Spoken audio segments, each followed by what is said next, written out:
Halo Sobat DC, balik lagi bersama saya Adityan Marta Dwi Putra dalam segmen Mengenal Komunitas. Alhamdulillah kita sudah menyambangi atau mendatangi bersilaturahmi di Sekretariat Perkumpulan Penyandang Disabilitas Indonesia. Kita mau ngobrol-ngobrol lebih banyak lagi, ingin mencari tahu apa sih ini Perkumpulan Penyandang Disabilitas Indonesia atau PPDI dan gimana sih pandangannya nanti terhadap kebencanaan seperti itu. Oke, langsung saja di sebelah saya sudah ada Pak Ervandi. Selamat siang Pak Ervandi, sehat ya Pak ya? Alhamdulillah sehat. Terima kasih sudah hadir ya. Terima kasih juga saya sudah dijamu juga nih. Udah ngopi-ngopi segala Mas Adit, Mas Nugraha, alhamdulillah sudah datang ya, walaupun kita sudah berjanji berkali-kali ya, cuman waktunya kurang. Oh iya benar. Baik. Karena memang Pak Ervandi ini bisa dibilang sibuk sekali, maksudnya banyak kegiatan di luar ya Pak ya, alhamdulillah. Mungkin tanpa berlama-lama Pak, saya penasaran sekali tentang biografi Pak Ervandi. Mungkin Pak Ervandi bisa memperkenalkan diri dan di PPDI ini sebagai apa mungkin? Siap. Baik, terima kasih Mas Adit. Saya Ervandi, lahir di Sumeneb, Madura. Jadi Sumeneb ini kabupaten paling ujung timur kalau di Madura ya. Nah terus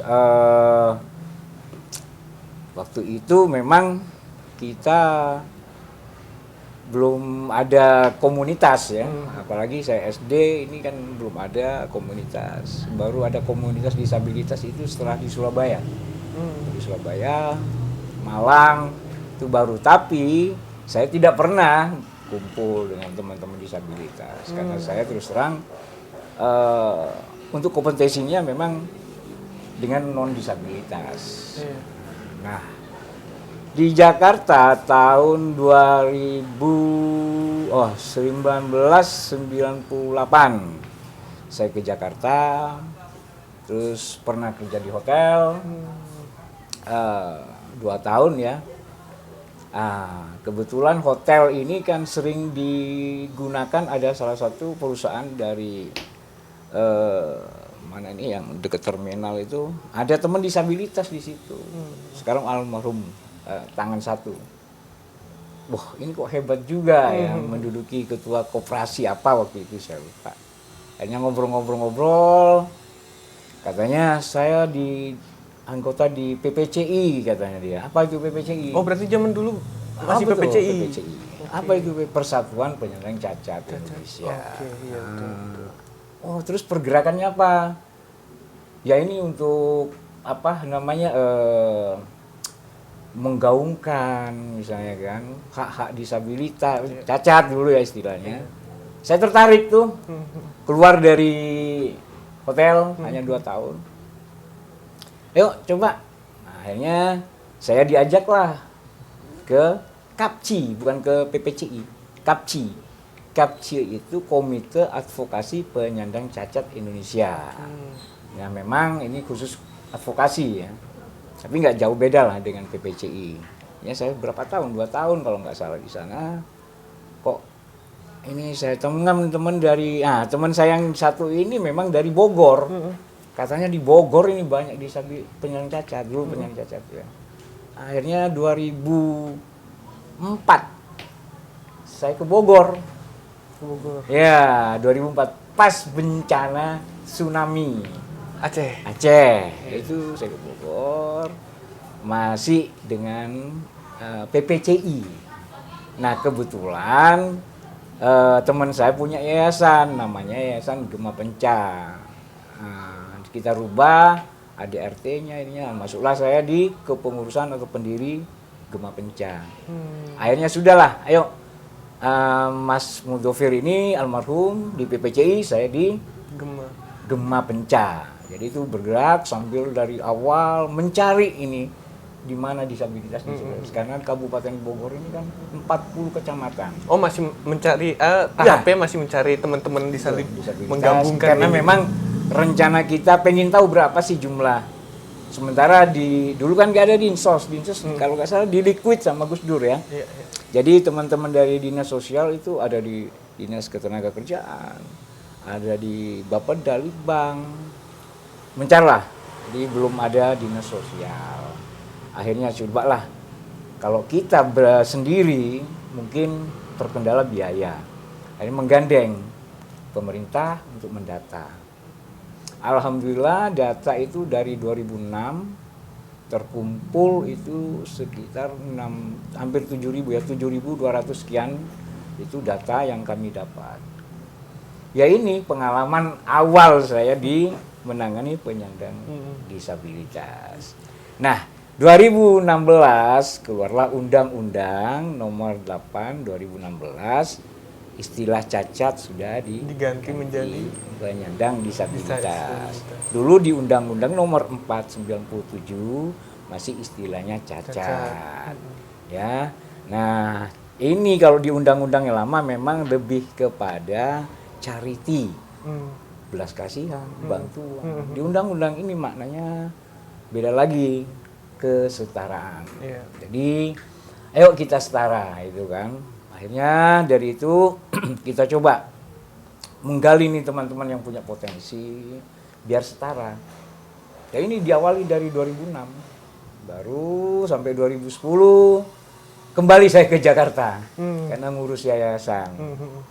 Nah udahlah, teman saya di Bogor, akhirnya kok di Jakarta, saya padahal di Jakarta, rumah di Jakarta, kok aduh nggak kuat bagi saya kalau di Jakarta, balik lagi ke Bogor. Ya, itulah pengalaman kita di organisasi sampai sekarang menjadi PPDI. Ya, Perkumpulan Penyandang Disabilitas, dan saya sebagai Ketua DPC. Ketua DPC. Ya, tahun 2019 sampai 2020 atau 2021 saya juga menjabat di Jawa Barat sebagai Ketua Bidang Ketenagakerjaan di DPD Jakarta. Akhirnya, waduh, capek juga. Bogor, Bandung, Cimahi, itu kan. Ya sudahlah, kita fokus di Kabupaten Bogor. Nah, inilah pengalaman sekulimit saya di organisasi, ya. Nah, berarti sampai sekarang ini sudah beranggotakan berapa orang, Pak? Siap. Kalau anggota kami itu hampir 500. Ya, 500 ini ada yang memang membidangi UMKM. Kami membina sekitar 250 UMKM. Terus ada anak berkebutuhan khusus, itu sekitar hampir 150 anak berkebutuhan khusus yang kami tangani. Nah, alhamdulillah 3 tahun kemarin kita sudah mendirikan sekolah anak berkebutuhan khusus. Yang sekarang jumlahnya sekitar 60 orang. 60 anak. Nah, terus termasuk pelatihan-pelatihan, ya kan. Kami juga menyelenggarakan pelatihan-pelatihan karena saya usahanya memang di konveksi. Konveksi, coba dengan istri, coba kita ambil teman-teman yang sekiranya mau diajak dilatih untuk jahit. Setelah jahit bukan kita lepas, tidak. Begitu udah jahit saya tawarkan mau di mana, di perusahaan apa mau mandiri. Kalau mau mandiri, oke, kita belikan mesin dengan dicicil, nanti tetap usahanya akan kita dorong. Misalnya kami punya order, saya kasihkan. Iya. Nah, itu. Berarti tidak cuman ya nggak ngajarin terus dilepas, Ya. tapi disalurkan Betul. juga. Ya alhamdulillah, istri kan mantan kepala produksi di salah satu garmen dan banyak link-linknya, dan keluar sudah dari garmen, jadi memanfaatkan link-link ini. Jadi teman-teman kita yang mau perusahaan melalui istri. Mohon maaf Pak, berarti tadi 500 orang itu hanya di kabupaten saja? Kabupaten, 40 kecamatan. Wow. Dan Pak Irfandi ini sudah menjadi berarti apa, pendiri apa? Ya. Pendiri sejak? Kalau pendiri dulu kan PPCI. PPCI. Ya. Berdirinya PPDI di sini 2010. 2017. 2017. Ya, itu masih teman saya yang meninggal. Itu 2017. 17. Nah, saya 2019. 2019 Ya. dan sampai sekarang. Sekarang. Nah, untuk ke struktural tersebut apakah ada periode untuk Ada per berapa tahun itu? 5 tahun. Per 5 tahun. Saya 2024 ini sebentar lagi habis. Oke. Ada. Dan kami di PPDI Kabupaten Bogor juga membentuk DPK, Dewan Pengurus Kecamatan. Dewan Pengurus Kecamatan baru terbentuk 4 kecamatan. Citerep, Babakan Madang, Ciampea, Wilayah Barat, baru sini Cibinong. 4 kecamatan. 4 kecamatan. Ya. Berarti selain ini Pak, selain tadi PPDI ini, selain programnya ya, Siap. selain UMKM, lalu mengajar anak berkebutuhan khusus ya Pak, itu ada lagi nggak selain itu Pak? Ada. Apalagi Pak kira-kira tuh Pak? Ya, pelatihan life skill. Pelatihan life Yang skill. lebih saya sampaikan kan, Iya. kita mengajak nih yang putus sekolah. Oh, oke, Misalnya oke. dia sudah nggak mau sekolah, tapi terus terang memang tingkat pendidikan di Kabupaten Bogor penyandang disabilitas itu rendah. Itu hampir 80% lah. Itu SD. Saya belum punya data valid karena kemarin dengan dinas terkait saya minta untuk didata ulang. Karena data ini kan penting. Ya, termasuk untuk bantuan program, pelatihan, bantuan apalah yang sifatnya memang bagi disabilitas yang berat kan nggak bisa untuk ngapa-ngapain. Jadi istilah disabilitas berat itu sudah nggak bisa ngapa-ngapain. Nah, ini yang perlu kita bantu. Iya. Permakanan. Nah, data sementara ini yang kami punya sudah sudah agak terpilah lah disabilitas fisik. Dulu cacat, ya masih saya kena cacat kan, udah ada fisik, sekarang mental dan lain-lain. Nah, itu di kami. Sementara dinas sama, cuman masih jauh ya dengan data kita. Makanya saya minta ke dinas terkait untuk mendata ulang. Berarti Karena banyak rangkaiannya nanti Iya. terkait dengan pendidikan, terkait dengan ketenagakerjaan, apalagi terkait dengan kebencanaan. Iya, spesifik ya maksudnya. Iya kan, terkait dengan bantuan sosial. Nah, ini yang data ini penting. Harus bagi lengkap kita. ya, Pak? Ya, data selain lengkap, memang harus komprehensif. Dia misalnya sekolahnya sampai apa, disabilitasnya kenapa, kecelakaan apa dari lahir, itu harus lebih detail. Gitu. Jadi kebutuhannya apa. Nah, begitu data sudah terkumpul, pemerintah ingin membantu kursi roda misalnya. Oh, sudah ini. Lihat data aja. Nah, Oh, menarik. Saya ingin tahu nih Pak, jadi dengan adanya perkumpulan penyandang disabilitas dan Bapak sudah berhasil mengumpulkan teman-teman disabilitas khususnya di Kabupaten Bogor ini, ada nggak sih Pak oke, terbangun nih mental saya, maksudnya saya tuh mampu loh untuk seperti ini, kira-kira gimana Pak? sebenarnya itu masing-masing ya. Iya, iya. Ada saya sampai bilang overconfident. Percaya diri. Ya, terlalu percaya diri. Nggak lihat Terlalu kemampuan. percaya diri. Gitu. Wah, saya mau kerja di ini. Jangan begitu. Oke. Sama, kita sama. Kamu punya kemampuan, tapi fisik kamu jangan. Kamu berarti ya cukup kerja begini misalnya ya. Ada salah satu binaan kita, CP. CP ini cerebral palsy. Secara bahasa gampangnya lumpuh otak. Wow. Tapi secara intelektual mampu. Tapi secara motorik kasar, halus, memang lemah ya. Kayak jalannya, tangannya itu lemah, ada yang kaku, ada yang lemes. Tapi secara fisik, secara intelektual bagus. Pengen masuk di perusahaan yang bagus, IT-nya bagus. Iya, iya. Boleh, saya bilang gitu. Kita memang ada amanat undang-undang, tapi kita juga menyesuaikan diri dengan kondisi. Iya. Ya kan? Jangan sampai kamu yang begini, sementara perusahaan tidak menyediakan tempat yang nyaman. Akhirnya kamu nggak bakalan diterima. Sesuaikan aja. Misalnya, ya udah kamu begini, kamu saya arahkan ke usaha. ya kan, di usaha IT, jadi tukang servis atau apa itu. Karena perusahaan juga saya tahu pasti bukan rugi ya, Iya. bukan melihatlah yang diminta perusahaan itu yang mandiri. Iya, betul. Tuh. Jadi kita juga tahu diri lah, Iya. harus tahu diri. Walaupun secara intelektual Ya, dan enggak. secara pekerjaan mampu, tapi Tahu diri. iya, iya. Nah, memang selama ini sudah diatur dalam Undang-Undang Nomor 8 2016, kalau nggak salah di pasal 70 ya, ada turunannya juga di Perpres, itu memang kewajiban dari perusahaan untuk mempekerjakan kuota kita 1%. Untuk Di perusahaan. penyandang bisa, Penyandang oh, disabilitas, 1%. Oke, ya oke. kan? Terus kedua, 2% untuk menjadi ASN. Oh, Itu ada, diamanatkan undang-undang. Tapi namanya perjuangan ya nggak langsung ya, perlu Iya, kesabaran, perlu kegigihan, adaptasi. segala macam. perlu juga gebrak-gebrak gitu.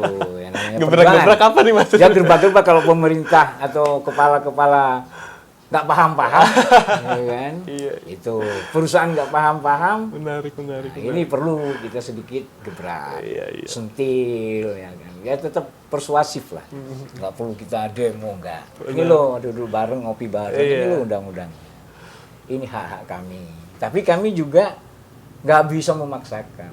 Kembali tadi yang saya sampaikan, disabilitas Kabupaten Bogor ini tingkat pendidikannya rendah. Masih rendah. Itu. Begitu perusahaan minta ke kami, malu badan. Iya, iya. Ya kan? SD belum, SMP-nya aja belum. Yang diminta kalau di kita kan masih sistem ijazah. Iya. SMP ini udah paling top, jarang. Ada tapi ketuaan. Nah, itu makanya kita Umurnya kan, ya. kan dipatok di angka 35. Heeh. Ya kan? SMP, SMA itu. Ada tapi ketuaan udah lebih. Nah, itu kadang kita kendalanya di situ. Pertama memang di pendidikan. Tapi kami punya solusi. Gimana tuh? Teman-teman nih, yuk kita berkolaborasi, bersinergi dengan PKBM. Untuk teman-teman yang nggak sekolah atau nggak mampu. Kita sudah sudah 2 tahun ini sudah mendapat ijazah paket AB itu 120 orang. Oh, Alhamdulillah. alhamdulillah. Kita kerjasama dengan PKBM Mutiara Hati. Oke. Itu gratis. Oh, Gratis. gratis sampai Gratis. selesai. Iya. Tuh. Berarti di anggota PPDI Kabupaten ini ada 120-an orang sudah memiliki ijazah Ijazah. paket. Oke. Jadi ya sebelumnya memang sudah banyak. Cuman kami yang wilayah-wilayah yang kayak barat, terus timur yang belum sekolah, kita coba. Yuk, kamu usia udah ini belum sekolah. Udah, minimal kamu punya ijazah. Tapi namanya PKBM bukan hanya sebatas datang belajar. Belajar. Kita tekankan tetap belajar. Nggak cuma datang ujian doang ya, Pak? Kita tetap belajar. Tetap belajar. Gitu. Oke, Bahkan penilaiannya juga ada. Oke. Kalau di PPDI ini Pak, peran PPDI di kebencanaan Pak, apalagi pas evakuasi segala macam, gimana Pak? Jadi ini sebenarnya berkali-kali saya sampaikan. Bencana kebencanaan alam ya khususnya bagi disabilitas, penanganannya memang kurang profesional. Oke. Terabaikan. Banyaklah contoh-contoh terakhir kemarin di Cianjur. Ya. Itu kenapa? Karena ya kembali tadi tidak ada pemahaman kebenaran yang perspektif disabilitas. Dinas, ya kan? Saya kasih contoh yang gampang aja. Sekarang tanya, mana BPBD misalnya? Mohon maaf, punya data disabilitas tidak? Nggak punya kan? Nggak punya. Sekarang mau menangani disabilitas kebencanaan bagaimana? Sedangkan disabilitas itu kan ada 4 ragam. 4 ragam itu kebutuhannya Beda-beda juga. beda-beda. Ada tuli, ya kan? 4 ragam ini disabilitas fisik kayak saya, Iya. ya kan mau tangannya nggak ada kaki itu fisik. Disabilitas sensorik itu 2, ada netra sama sensorik Pendengaran. pendengaran dan bicara. Bicara. Mental, terus disabilitas intelektual, penanganannya beda-beda. Iya. Nah, peringatan-peringatan dininya juga beda-beda. Ya kan? Nah, kalau kita lihat di perkantoran, di gedung-gedung yang rawan bencana gempa misalnya, tidak tersedianya jalur evakuasi, aksesibilitasnya amburadul, bagaimana? Iya, iya. Ya kan, ya nggak jauh-jauh lah. Ya tapi naudzubillah minta. Saya ke CCM lah atau kemana ya, mall ya. Iya, iya. Begitu ini mau lewat mana? Iya. Ya kan, jalur evakuasinya kita nggak tahu. Nggak tahu, iya. Termasuk bagi penyandang disabilitas Disabilitas. netra, Iya. tuli. Iya. Tuli kan nggak dengar, hanya Iya, getaran.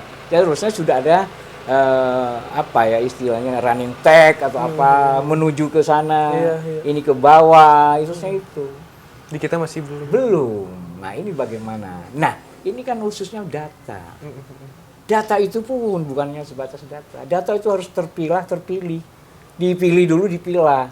Jadi kita sudah bikin tabelnya. Udah usia ini, disabilitasnya apa, kebutuhannya apa, kursi roda, alat pendengaran, atau apa, tongkat. Ini harus sudah terpilah. Itu dari usia, anak-anak. Dan yang lebih parah lagi pada saat bencana. Selain penanganan bagi disabilitas, anak-anak disabilitas bagaimana? Yang butuh pengobatan. Iya. Mereka kan ada yang disabilitas yang saya sebut tadi, CP, Iya. misalnya kan. Ada Down syndrome, Iya, iya. ada yang lain. Kan perlu pengobatan. Itu pada saat bencana terabaikan. Ya kan? Karena tidak akses langsung ke puskesmas.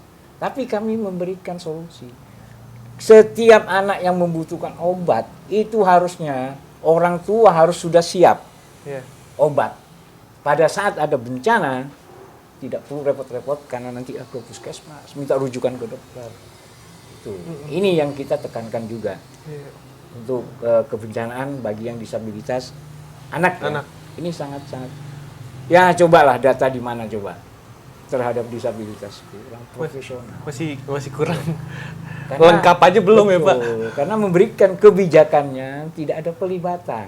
Oke. Seharusnya dilibatkan Iya. organisasi penyandang disabilitas. Nggak ada pelibatan. Oke, nah berarti kita sudah melihat berbagai macam masalah-masalah seperti itu. Langkah perkumpulan atau ya organisasi PPDI ini walaupun belum bisa secara ini ya Pak, tapi apa sih Pak yang udah bisa Siap. dilakukan? Siap. Kira. Jadi alhamdulillah kami dari 2002 ya, kalau nggak salah 2002 sudah dilibatkan dalam penyusunan, ya kan, sama bukan dari pemerintah, dari NGO. Oke. Nah, waktu itu CRS ya, CRS, Miyamoto, Iya. ada Skala, ya kan. Nah dari situ kita juga memberikan warna. Ini loh disabilitas kebutuhan-kebutuhan. Dan sekaligus saya tahu bagaimana kebencanaan itu. Dari situ saya mulai, oh iya, ini. Walaupun kita juga menyampaikan, ini loh kebutuhan-kebutuhannya. Tapi pada untuk deteksi dini ini, saya belajar di situ. Iya. Alhamdulillah. Sampai sekarang diikutkan ya, bahkan jadi narsum terkait perspektif bencana disabilitas. Itu alhamdulillahnya di situ. Dan insya Allah nanti akan kita ada simulasi ya bencana bagi anak-anak. Anak-anak. Ya, seperti yang saya tadi sampaikan, kita membina anak-anak berkebutuhan khusus sudah 60 orang.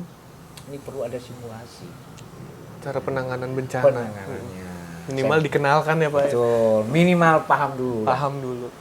Jangankan dia dengan anaknya, orang tua. Orang tuanya aja bingung. Iya pasti. Mau menangani anaknya aja udah dengan kebutuhan khususnya. Iya. Nah, ini kan coba lah, nanti kita coba cari formulanya bagaimana. Kemarin alhamdulillah ketemu dengan Mas Damar dari BPPD, Pak Kabit siapa saya lupa namanya, Kabit BPPD. Terus Mbak Rica, Mas Taufik ya. Kita coba. Pak Fatwa banyak. Yuk coba kita bikin simulasi untuk anak disabilitas. Alhamdulillah mungkin bisa lah bulan-bulan inilah. Oh sudah ada Udah merencanakan jadi tanggal-tanggalnya Pak. cuman pihak BPD minta data, saya belum sempat ngirim lah ya. insya Allah secepatnya akan kita adakan simulasi. Iya, menarik, luar biasa sekali Pak. Saya mendengarkan cerita Pak Ervandi ini sangat jujur sangat inspiratif sekali Pak. Maksudnya dengan kekurangan keterbatasan tapi tidak menutup diri untuk belajar dan Harus. Saya mau minta ini dong Pak, pesan untuk teman-teman, mungkin teman-teman yang menyandang disabilitas dan pun yang normal, biar Siap. kita tetap semangat juga gitu Pak. Siap. Sebenarnya gini, selama saya nangani ya bareng teman-teman, bukan sendiri. Ini ada dua persepsi, orang tua, masyarakat, pemerintah. Iya. Pertama saya 2004 itu begitu takutnya orang tua ini anak untuk keluar disabilitas misalnya, masih ibaratnya sebagai aib, aib sekali. Begitu kita ke sana seolah-olah nggak ada, padahal ada. Iya. Aib itu satu. Kedua, ada lebih bagus, lebih parah lagi, sebagai punya anak disabilitas berkah, nggak boleh keluar juga. Karena apa? Takut kecelakaan. Tiba-tiba meninggal atau sakit, hilang keberkahannya. Iya benar. Itu ada dua. Diperparah lagi dengan masyarakat yang tidak paham. Apa sih penyandang cacat? Duluan penyandang cacat. Iya. Apa sih? Seolah-olah penyandang cacat ini nggak bisa ngapa-ngapain. Iya. Ya itu akhirnya lah dibentuklah bagi orang tua atau lingkungan bahwa penyandang cacat atau disabilitas itu nggak bisa ngapa-ngapain. Iya, stigmanya udah ini ya. Nah, akhirnya apa? Yaitu tadi yang satu merasa sebagai aib, kedua merasa sebagai keberkahan punya anak disabilitas, sama akhirnya nggak bisa kemana-mana. Yang kami tekankan memang ke orang tuanya, kamu bapak ibu masih ada, ya wajar anak bisa dikasih makan. Tapi kalau sudah meninggal mau kemana? Iya. Mau jadi pengemis, ya kan? Oh, masih ada saudaranya, siap. Saudaranya sampai kapan? Kan pasti menikah. Tuh. Kalau udah menikah, ini akan terlupakan.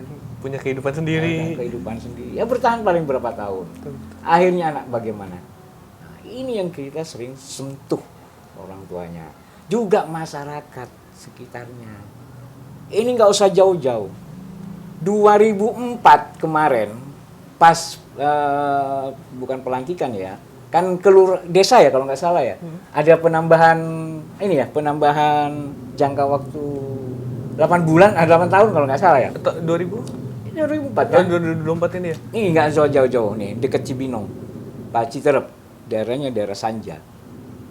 Ada tugu apa namanya itu kalau yang di sini Pancakarsa, ke sebelah kiri itu namanya ada daerah Sanja. 5 disabilitas baru kita ketemukan, usianya 21 tahun. Wow, masih muda sekali. Ini kemana masyarakat? Kemana RT RW? Kemana desa? Kemana kecamatan? Belum punya KTP. Bagaimana ini? Setelah kita asesmen, ya kan? Astagfirullah. Ini 5 berdekatan. 2024 loh, bukan 2004. Iya, 2024 ini. 2024. Masih ada deket kabupaten, kota. Itu 4. Astagfirullah. Ini bagaimana masyarakat? Ya, bagaimana tingkat inilah yang paling rendah RT RW. Desa baru kita asesmen baru muncul semua. Orang kecamatan datang semua. Sebenarnya harusnya nggak usah nunggu. Nggak usah. Biar Ini kan udah sini. usia 21 tahun. Iya. Kemana masyarakatnya? Kemana keluarganya? Kemana pemerintahannya? Itu kan berarti memang tidak ada kepedulian. Berarti masih muncul stigma-stigma masyarakat bahwa disabilitas itu nggak bisa ngapa-ngapain. Ya udah dibiarin. Terpinggirkan. Nah, seperti itulah. Ayo kita masyarakat, ya, kalian ini untuk penyandang disabilitas ini dengan non disabilitas ini tipis perbedaannya. Ya. Betul. Suatu saat ya bukan mendoakan, ya kan. Ini kita keluar dari kantor keluar sampai ke mana jalan ketabrak jadi disabilitas. Iya, Bahwa sehat terus. betul. Dan tidak ada kalender dalam kita akan ada bencana, akan ada kecelakaan, tidak ada. Makanya berharap ya kan kepada pemerintah juga, masyarakat luas juga. Ayo bareng-bareng kita, istilahnya sekarang kan inklusi. Iya, betul. Ya, inklusif. Inklusif. Inklusif. Termasuk tempatnya yang inklusif, masyarakatnya inklusif, sekolahnya inklusif, ya kan. Nah, celakanya memang ini sebatas wacana. Di lapangan masih kita temukan stigma, diskriminasi itu. Tapi alhamdulillah PPDI bersama lembaga-lembaga mensosialisasikan. Terus nggak ada henti-hentinya. Ini loh kita sosialisasikan. Termasuk ke kantor-kantor. Ini loh perlu adanya tempat yang aksesibel. Karena di sini bukan hanya untuk disabilitas, ada ibu hamil, misalnya tangga, ada lansia di kantor itu ada lansia, hati-hati turun, licin, ya. Ibu hamil juga bisa kontraksi, keguguran. Nah, ini bukan kita hanya yang butuh, tidak, ada ibu hamil, itu. Betul. Makanya kemarin dengan kita sudah sering dilibatkannya terkait pelayanan publik yang nyaman. Iya. Alhamdulillah sudah ada kantor-kantor sudah paham. Tempat parkirnya nggak jauh dari pintu masuk, tidak ada tangga, ada untuk ram bagi penyandang disabilitas kayak saya, misalnya pakai kursi roda. Ya. Dan itu pun ada handrail bagi netra, ya kan, untuk jalan. Nah itu udah mulai. Udah mulai lah ya, sedikit demi sedikit. Ya, walaupun belum tidak. semuanya. Ya, kita sama ini perjuangan Iya. Perlu terus kita terus menerus. Nah ya silahkanlah. Kalau Anda masih percaya sehat terus, monggo. Itu kan, yang nggak ada jaminan. Makanya saya sering kalau tidak ada ketemu sama debat kusir ya percuma lah ya situ aja. Bapak nggak ada jaminan sehat terus. Itu aja udah. Ya, kan? Nah termasuk masyarakat, ayolah. Jangan dipandang kami ini gak mampu. Kami hanya kekurangan di fisik, tapi secara intelektual kami bersaing. Ya. Jadi termasuk ke pemerintahan yang tingkat bawah, ini nggak tahu kadang ini. Memang ya seperti yang saya ceritain tadi, sampai 4 orang, 5 orang yang belum punya belum KTP. terdata. Nah, ini kan gimana itu kan. Akhirnya kita sosialisasi terus. Kita sosialisasi ini swadaya, bukan dapat anggaran dari mana-mana, tidak, swadaya. Karena kami punya relawan-relawan. Dan kerjasama kami tentunya dengan PSM, Pekerja Sosial Masyarakat, Karang Taruna, yang mengantar kami asesmen, terus data. Ya ini kembali sebenarnya ayo bareng-bareng. Kita sama ciptaan Allah. Betul. Ya, betul. Ciptaan Tuhan. Jangan mandang sebelah mata. Nah, sama. Kedudukan kita sama, kita hanya beda visi, itu aja. Secara kemampuan, dan kita juga tahu diri, nggak mungkin saya adu lari, yo adu intelektual misalnya. Ayo aku punya ini sumbangsinya ini, itu. Jadi kita bareng-bareng sama lah, ya kan. Yang membedakan itu kan Allah itu menciptakan sama, yang membedakan perilaku dan lain ini kan manusia. Iya betul. Jadi ayo kepada masyarakat luas. Ya lihatlah kami sebagai orang yang memang punya prestasi, punya kemampuan, bukan yang tidak berdaya. Siap, mantap. Terima kasih banyak Pak Irfandi. Sehat-sehat terus. Amin. Dan semangat sama-sama untuk perjuangan bagi teman-teman penyandang disabilitas. Siap terus. Oke, baik teman-teman Sobat DC. Nantikan podcast kita, bincang-bincang kita di segmen mengenal komunitas selanjutnya. Dadah.